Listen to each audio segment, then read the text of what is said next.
ہن لباس لکم وانتم لباس لہن، تمہاری بیوی تیرا لباس ہے، اور اللہ بیویوں سے کہہ رہا ہے کہ تمہارے خامن تمہارا لباس ہے۔ جتنا لباس خوبصورت ہوتا ہے اتنا انسان پرکشش ہو جاتا ہے۔ جتنا آپ اپنے لباس کی حفاظت دیں، بیوی کی حفاظت کرو گے، بیوی خامن کی حفاظت کرے گی، یہ رشتہ پرکشش ہو جائے گا، خوبصورت ہو جائے گا۔ اس میں ایک بات رہ گئی تھی، وہ ہے نساؤکم حرث لکم، یہ اسی میں آتا ہے لیکن تھوڑا سا آگے جا کے آتا ہے، تو اس دن بعد وہ اذا سالک عبادی میں چلی گئی۔ تو نساؤکم حرث لکم فأتوا حرثکم انا شئتم، اس کا مفسرین نے ایک ہی مطلب بیان کیا جو فأتوا حرثکم انا شئتم، لیکن جو کہ میں ذمہ دار ہوں، مجھے حرث سے ایک مطلب سمجھ آئے، میرے پیشے کا لفظ ہے نا حرث۔ اللہ نے یہاں عورت کو تشبیہ دی ہے کھیتی سے۔ میری آنکھ اس ماحول میں کھلی جہاں ہم پشتوں سے ذمہ دار چلے آ رہے ہیں۔ درخت جب پھل نہیں دیتا ہے تو ذمہ دار اس کو ڈنڈے مارتا ہے، اس کو گالیاں نکالتا ہے۔ کس طرح ذمہ دار ایک پودے کو پروان چڑھاتا ہے، یہ ہے تمہاری ذمہ داری اپنی بیوی، چونکہ تم نہیں کسی کے گھر گئے، تمہارے گھر کسی کی بیٹی آئی ہے، ماں چھوڑ کے، باپ چھوڑ کے، بہنیں چھوڑ کے، بھائی چھوڑ کے، سہیلیاں چھوڑ کے، اور اپنی ترتیب زندگی کو توڑ کر ایک بول پر تیرے گھر آئی ہے، تو پاگل تو آتے ہی اس کے ساتھ بدتمیز ہو رہا ہے، کبھی گالیاں دیتا ہے، کبھی تانے دیتا ہے، کبھی تیری ماں اسے کچھ سناتی، کبھی تیرا ابا اسے کچھ سناتا ہے، کبھی تیری بہنیں اسے کچھ سناتی۔ تو نے کھیتی کی راکھی کیا کرنی تھی، تو نے تو کھیتی کو آگ ہی لگا کے رکھ دی، تو یہ فصل کیسے دے گی، تو گندا دانہ اس میں سے نکلے گا۔ تو عورت کو اللہ تعالیٰ نے زمین سے تشبیہ دی، اور اس سے آنے والی اولاد کو کھیتی سے اللہ تعالیٰ نے تشبیہ دی، اور زمین سے کھیتی لینے کا ایک طریقہ ہے، ہل چلتا ہے، زمین نرم کی جاتی ہے، پانی لگتا ہے، پھر اسے اور نرم کیا جاتا ہے، پھر جڑی بوٹیوں کو صاف کیا جاتا ہے، اسے تیار کیا جاتا ہے، پھر اس میں دوبارہ ہل چلا کے بیج لگایا جاتا ہے، پھر اس بیج کی راکھی کی جاتی ہے، حفاظت کی جاتی ہے۔ جب وہ پانی مانگتا ہے پانی دیتے ہیں، چاہے رات کے 12 بجے بھی پانی کی ضرورت ہے، وہ پانی پہنچ رہا ہوتا ہے۔ وہ کھاد مانگتا ہے، کھاد دیتے ہیں، وہ گوڈی مانگتا ہے، گوڈی دیتے ہیں، اور اس میں گندی جھاڑیاں پیدا ہوتی ہیں، تو ہم الگ مزدور لگا کر ان گندی جھاڑیوں کو نکالتے ہیں، اور اب سپرے آ گئے ہیں کہ سپرے کرو تو صرف وہ گندی جو بوٹیاں ہیں وہ مر جاتی ہیں، فصل کو کچھ نہیں ہوتا۔ میں آپ کے سامنے ایک نقشہ بیان کر رہا ہوں کہ اللہ تعالیٰ یہاں خامد اور بیوی کی زندگی کو کس خوبصورت انداز میں بیان فرما رہا ہے۔ اعلیٰ فصل لینے کے لیے یہ سب کچھ کرنا پڑتا ہے۔ ذمہ داروں کے پاس عام طور پہ پیسہ نہیں ہوتا، تو وہ جاتے ہیں جی کھاد چاہیے تھی، وہ کہتے 500 روپے ود لواں گے، کہتا جی لے لو، پہ کھاد دے دو، میری فصل مر دی۔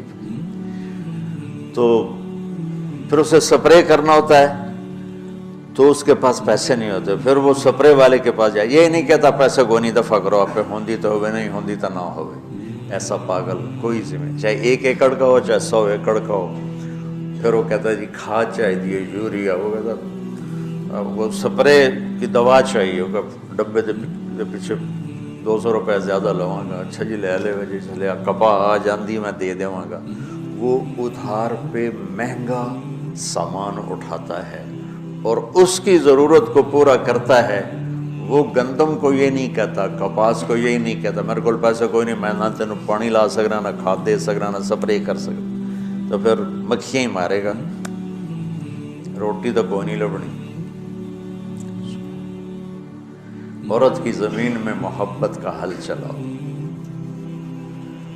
اپنے رات کے آنسوؤں سے اس کو پانی لگاؤ، اپنے اخلاق کے ذریعے سے اس میں بیج ڈالو، پھر اس کو عزت دے کر، احترام دے کر اس فصل کی آبیاری کرو، اس کو اوپر چڑھاؤ۔ اس میں جو گندی جھاڑیاں ہو گئی، کبھی یہ ادھر سے گندا آئے گا، کبھی ادھر سے گندگی آئے گی، کبھی ساس کی طرف سے، کبھی سسر کی طرف سے، کبھی بہنوں کی طرف سے، کبھی لڑکی کے ماں باپ کی طرف۔ بعض لڑکی کے ماں باپ ایسے بے وقوف ہوتے ہیں کہ اپنی بیٹیوں کا گھر اجاڑ دیتے ہیں، شادی کرنے کے بعد بھی بیٹی کو اپنے حکم پر چلانے کی کوشش کرتے ہیں تو خاوند کہاں برداشت کرتا ہے؟ شادی کے بعد بیوی پر ماں کا حق نہیں ہے، باپ کا حق نہیں ہونے کا مطلب ہے کہ پہلے اب خاوند کا حق ہے، پھر ماں باپ کا حق ہے۔ ماں کچھ کہے، خاوند کچھ کہے تو اسے خاوند کی اطاعت کرنی ہے، ماں کی نہیں، ماں کی نہیں۔ لیکن کچھ والدین ایسے ہیں جو اپنے بیٹیوں کو برباد کر دیتے ہیں، پیچھے سے ڈوریں ہلا ہلا ہلا، ایسے کیسز چھوڑے ہیں۔ زیادہ جو مسئلہ ہے وہ سسرالی مسئلہ ہے، تو اس میں وہ جو گندی جھاڑیاں پیدا ہوتی ہیں نا، ان کو وہ سلیقے سے نکالتا رہے، نکالتا رہے، نکالتا رہے، نکالتا رہے، اور اس کی حفاظت کرتا رہے۔ یہ جو آموں کا باغ لگتا ہے نا، تو چھوٹا ہوتا ہے، جب سردیاں آتی ہیں تو اس کو ہم کور کر دیتے ہیں سارے، پہلے اس کے اوپر چونے کا سپرے کرتے ہیں، چونے کا، کہ اس کے پتوں کے اوپر ایک تہ جم جائے، اور اس کے تنے پر بھی چونا لگاتے ہیں تاکہ ٹھنڈک اندر نہ جائے، پھر اس کو یوں کور کر دیتے ہیں کہ اندر سردی نہ جائے۔ اتنی حفاظت ایک چھوٹے سے پودے کی جاتی ہے، تب جا کر وہ پروان چڑھتا ہے۔ اور سب سے بڑا پودا انسان ہے، اور سب سے قیمتی دھرتی ماں ہے، اور سب سے قیمتی رشتہ خاوند اور بیوی ہے۔ اور آج کے خاوند بیوی کو ماں کی گالیاں نکال رہے، بہنوں کی گالیاں نکال رہے، جیسے وہ خرید کے کسی لونڈی کو خرید کے نہیں، کسی کی بیٹی ہے تو کھیتی، تم لوگ دورے والے اب جا رہے ہو، تمہاری شادیاں ہو گئی، تو اللہ کے واسطے بچوں بدتمیز نہ بننا اپنی بیویوں کے ساتھ، یاد رکھنا میری باتوں کو۔ وہ جو گیت تم نے سنا نہیں میری عمر بھر کا ریاض تھا، میرے درد کی تھی وہ داستاں جسے تم ہنسی میں اڑا گئے۔ کہیں ایسا نہ کر دینا میری باتوں کو۔ اگر اپنی زندگی کو خوبصورت دیکھنا چاہتے ہو، عالی شان دیکھنا چاہتے ہو، اپنے اخلاق اچھے کر لو۔ چونکہ بیوی کی بات ہو رہی، ورنہ ہر رشتے میں اسی کی ضرورت۔ ماں کا رشتہ ہے، محبت دینی پڑے گی، باپ کا رشتہ ہے، محبت دینی پڑے گی، بہنوں کا رشتہ ہے، بھائیوں کا رشتہ ہے، اولاد کا رشتہ ہے۔ اگر اولاد پر ہی ڈنڈے برساؤ گے تو تم سے متنفر ہو جائیں گے۔ میرے نبی نے کبھی یوں اپنے نواسوں کو ٹچ بھی نہیں کیا تھا، ایسے بھی نہیں کیا تھا، روزانہ جا کے ان کو ملتے، سینے سے لگاتے، اپنی نسبتوں کو منتقل کیا حسنین کی طرح، واعظ نصیحت نہیں کی۔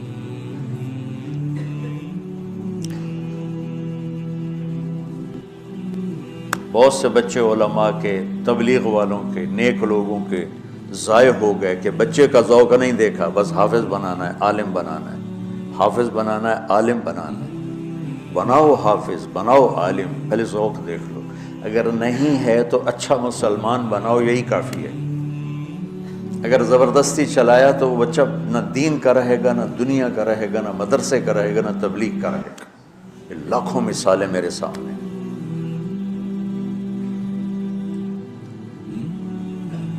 تو اولاد پر بھی جبر کرو گے تو باغی ہو جائیں گے۔ ایک ہمارے ساتھی نے اپنے بیٹے کو حافظ بنایا، کوئی تبلیغی زور، بچے کو تمنا نہیں ہے، انہیں بنایا۔ جب اس سر نکل آیا اس کا اور اس کی شادی ہونے لگی تو اس کے والد نے کارڈ چھپوایا، حافظ فلاں فلاں، انہیں سارے کارڈ جلا دی، جلانے کا مطلب ہے پھینکوا دیا، کہ نئے سرے سے کارڈ چھپواؤ اور حافظ کا نام کٹاؤ، حافظ کا نام کٹا کے میرے کارڈ چھپاؤ۔ یہی فیصل آباد کا واقعہ۔ تو تمہارے ساتھ عالم کا لفظ لگا ہوا، تم کہو گے میری اولاد بھی عالم ہو، 6 مہینے کی اولاد، اس کے سر پہ بڑی ساری ٹوپی ہوئے، جی چاہے تو اس سے داڑھی بھی کاٹ لو ہوتی تھی۔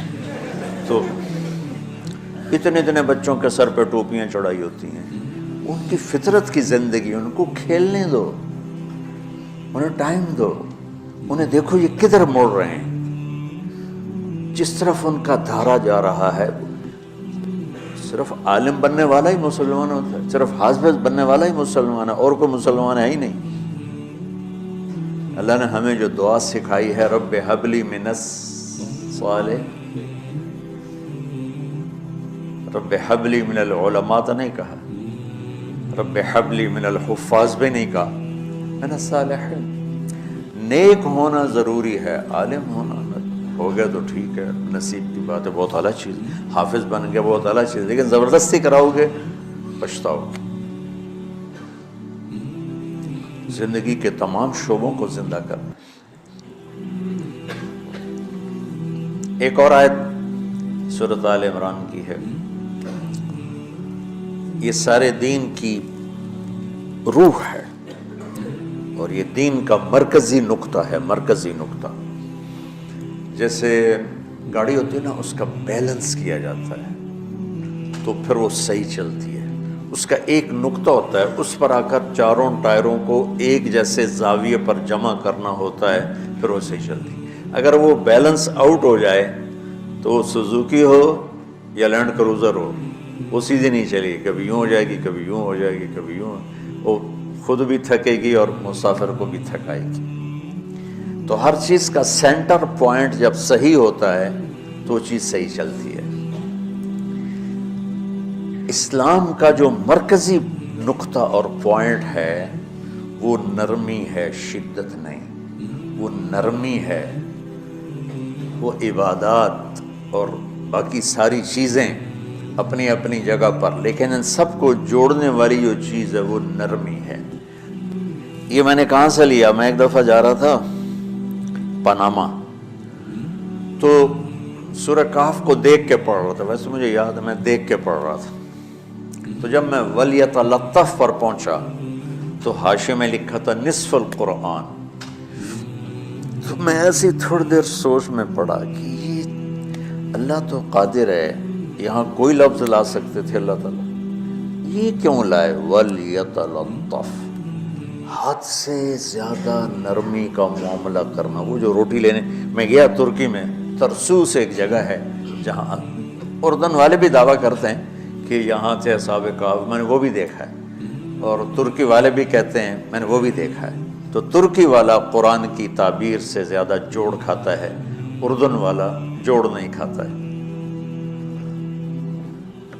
اس کا وَلْيَتَلَطَّفْ، اے بھائی کوئی بھاؤ تاؤ کے چکر میں نہ پڑنا، بڑی نرمی سے پیار محبت سے روٹی لے کے آجا، بھوک لگی، اور صیغہ مبالغے کا ہے، تلطف، تفاعل، مبالغہ اور تکلف۔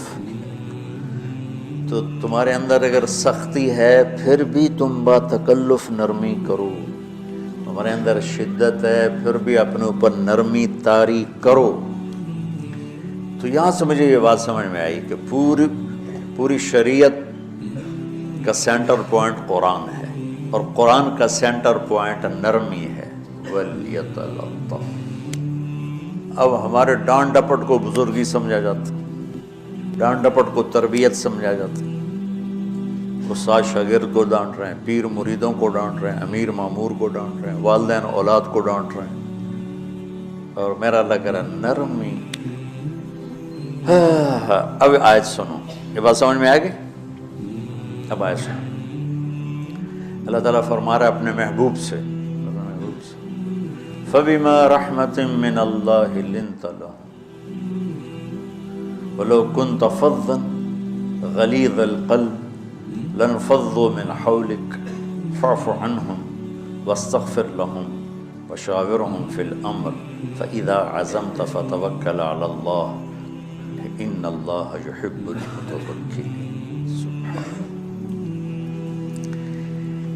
لِنْتَ لَهُمْ بِرَحْمَةِ اللَّهِ، یہ ہونا چاہیے، جو نحو کا قاعدہ فعل پہلے ہوتا ہے اس کے متعلقات بعد میں ہوتے ہیں، تو لِنْتَ لَهُمْ بِرَحْمَةِ اللَّهِ، آپ اللہ کی رحمت سے نرم ہو کے اپنے امت کے لیے۔ لیکن اللہ تعالیٰ نے فَبِمَا، اللہ نے اپنے نبی پر جتنے احسان قرآن میں بتلائے ہیں، الم یجدک یتیما فآوی ووجدک ضالا فہدی ووجدک عائلا فأغنی الم نشرح لک صدرک ووضعنا عنک وزرک الذی انقض ظہرک ورفعنا لک ذکرک انا اعطیناک الکوثر هو الذی ایدک بنصرہ وبالمؤمنین۔ اب قرآن میں دیکھو، وکان فضل اللہ علیک کبیرا، اللہ نے قرآن میں اپنے نبی پر جو احسان کیے وہ بتائے اور جتلائے کہ ہم نے آپ کے ساتھ یہ کیا، یہ کیا، یہ کیا۔ یہ احسان جیسے اللہ نے بتایا ہے نا اپنے نبی کو، یہ احسان نرمی والا جس طریقے سے بتایا، اس طریقے سے کسی احسان کو ذکر نہیں کیا۔ فَبِمَا، میرے ہاتھوں کو دیکھو، ہم جب کہتے ہیں بہت بڑا، اس سے آگے تو ہمارے ہاتھ نہیں جاتے نا۔ تو میرا ایک بھتیجا تھا تو دیر سے بولا، جب وہ گاڑی پہ ہوتا تو ہم کہتے کس چیز پر آئے ہو، تو وہ یوں کرتا، اور جب وہ بس پہ آتا تو ایسے ایسے کرتا، ایسے کہ بھئی بس بڑی ہوتی ہے نا تو اس کا یوں اشارہ کرتا، اور گاڑی چھوٹی تو اس کا یوں اشارہ کرتا۔ تو فَبِمَا، یہ جو فَبِمَا رحمہ ہے نا، یہ زمین آسمان سے بھی باہر نکل گیا ہے، اور مشرق و مغرب سے پار ہو گیا، شمال جنوب سے پار ہوگا، فوق تحت سے پار ہو گیا ہے۔ اللہ تعالیٰ فرما رہا ہے میرے محبوب، میری اتنی بڑی رحمت آپ پر آئی جس کو آپ کے رب کے سوا کوئی نہیں جانتا، اور پھر آپ نرم ہو گئے، نرم ہو گئے۔ ان اللہ لا یعطی علی الرفق ما لا یعطی علی العنف، اللہ جو نرمی پہ دیتا ہے وہ سختی پہ نہیں دیتا۔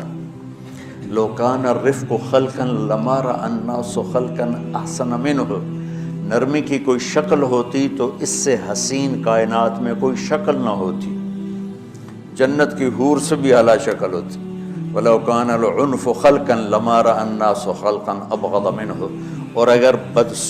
اور اگر بد اخلاقی کی، سخت مزاجی کی کوئی شکل ہوتی تو وہ شیطان سے بھی زیادہ خوفناک ہوتی۔ امام اسماعیل رحمۃ اللہ علیہ بڑے علامہ گزرے ہیں اور قرآن کی بڑی خدمت کی ہے لغت کے لحاظ سے، تھے انتہائی بدصورت، کوڑا سیاہ اور حبشی ٹائپ۔ کہنے لگے زندگی میں کبھی دھوکہ نہیں کھایا، سوائے ایک دفعہ ایک لڑکی نے مجھے ایسا بیوقوف بنایا کہ میرے 14 طبق روشن کر دیے، کہ میں جا رہا تھا تو ایک خوبصورت لڑکی نے مجھے مسکرا کے اشارہ کیا، کہنے بھائی کوئی میرے اوپر بھی عاشق ہے، تو میں اس کے پیچھے چل پڑا، وہ آگے آگے میں پیچھے پیچھے، وہ آگے آگے میں پیچھے پیچھے۔ بازاروں میں چلتے چلتے ایک مصور کی دکان پہ پہنچے تو اس نے مصور سے یوں اشارہ کیا اور آگے چلی گئی۔ وہ آگے چلی گئی تو میں حیران ہو گیا بھی، میں نے کہا بھائی یہ کیا چکر ہے؟ کہا جی یہ ایک بچی کل میرے پاس آئی تھی کہ مجھے شیطان کی فوٹو بنا کے دو۔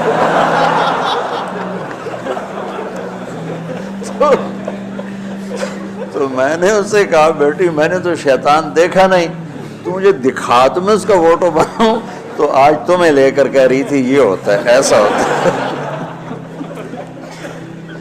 تو اگر سختی کی کوئی شکل ہوتی نا تو شیطان سے بھی بدصورت ہوتی۔ تو ہماری زندگیوں میں جو آئی ہیں نا رکاوٹیں، اس کا کوئی بڑا سبب نہیں ہے، یہ اسباب ہیں چھوٹے چھوٹے مل کے بڑے ہو۔ زبان کی شدت، بول کی شدت، نظر کی شدت، طعنے تشنیع، مار پٹائی، اس نے ہمارے رشتوں کو تار تار کر دیا۔ اور میں قربان جو میرا اللہ تعالیٰ کہہ رہا ہے، لو کنت فظا غلیظ القلب، اگر آپ کی زبان میں شدت ہوتی، آپ کے مزاج میں شدت ہوتی، لانفضوا من حولک، انفضوا کا مطلب بتایا تھا نا کل پرسوں، بھگدڑ مچ جانا، پیچھے مڑ کے نہ دیکھنا۔ معلم محمد مصطفیٰ جیسے ہوں صلی اللہ علیہ وسلم، اور طلبہ اصحاب رسول جیسے ہوں،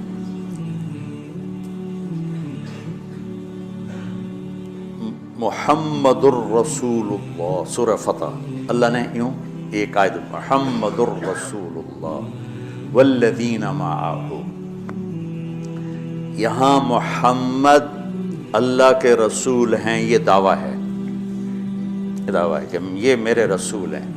تو پوچھنے والا پوچھتا ہے کہ اس کی دلیل کیا ہے؟ تو اللہ کہتا ہے اس کے ساتھیوں کو دیکھ لو، ایسے ساتھی صرف نبی کے ہوتے ہیں اور کسی کے نہیں ہوتے۔ والذین معہ، معیت بہت بڑا شرف ہے، اور وہ کیسے ہیں؟ اشداء علی الکفار ہیں، رحماء بینہم ہیں، وہ کیسے ہیں؟ تراہم رکعا سجدا، کوئی سجدوں میں گڑ گڑا رہا، کوئی رکوع میں گڑ گڑا رہا۔ اور اخلاص ایک باریک چیز ہے جس کو موت سے پہلے ہم دعویٰ نہیں کر سکتے کہ میں جو کچھ کر رہا ہوں اخلاص سے کر رہا ہوں، لیکن وہ اتنے اللہ کے قریب ہوئے کہ اللہ نے ان کے اخلاص کی خود گواہی دی، یبتغون فضلا من اللہ ورضوانا۔ میں صرف قرآن سے صحابہ کو بتا رہا ہوں، تتجافى جنوبهم عن المضاجع يدعون ربهم خوفا وطمعا۔ میرے نبی کے ساتھ چلنے والے صحابہ کیسے ہیں؟ راتوں کو اٹھ اٹھ کے روتے ہیں، بستروں سے جدا رہتے ہیں۔ کیسے ہیں؟ كانوا قليلا من الليل ما يهجعون، رات کو بہت تھوڑا سوتے ہیں۔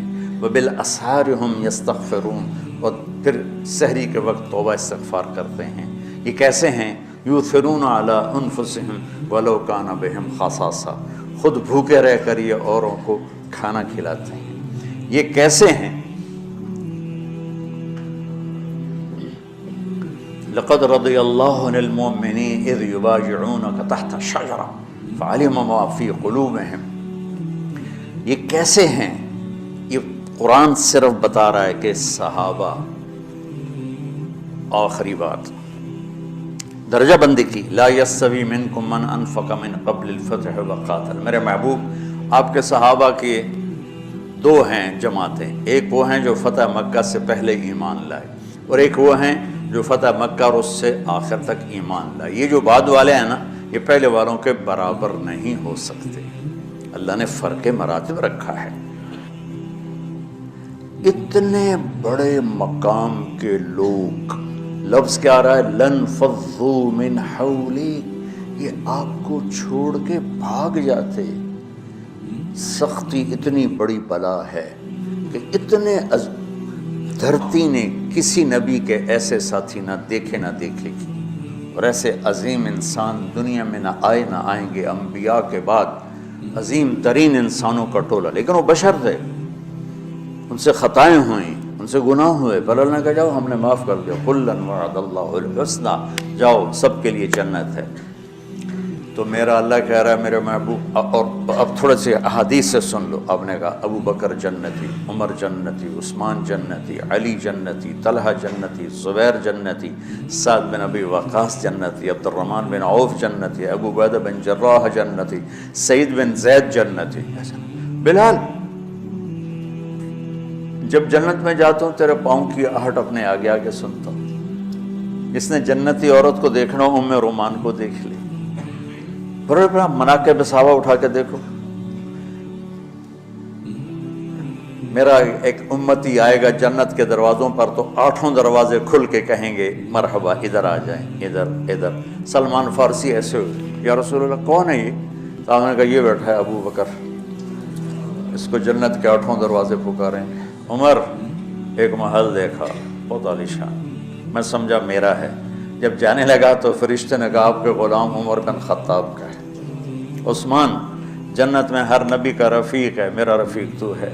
پھر حضرت علی کا ہاتھ پکڑ کے کرتے کرتے کرتے یہاں لگا لیا، علی تو بھی خوش ہو جا، جنت میں تیرا گھر میرے گھر کے سامنے ہے۔ طلحہ زبیر، ہر جنتی کا ایک خادم، میرے 2 خادم طلحہ اور زبیر۔ تو اس ایک لائن لگی پڑی ہے، اور میرا اللہ کہہ رہا ہے میرے محبوب اگر آپ کے مزاج میں شدت ہوتی تو ایسے عظیم الشان لوگ آپ کو چھوڑ کے بھاگ جاتے۔ بچو کیا کروں، سنا سنا کے بھی تھک گیا ہوں۔ ایک بلبل ہے کہ ہے محو ترنم اب تک، اس کے سینے میں ہے نغموں کا تلاطم اب تک، قید موسم سے طبیعت رہی آزاد اس کی، کاش گلشن میں کوئی سمجھے فریاد اس کی۔ میں تو پچھلے 20 سال سے فریاد کر رہا ہوں، او بھائیو نرمی اختیار کرو، محبتیں اختیار کرو، نفرت ہو، اختلاف کرو، نفرت تو نہ کرو۔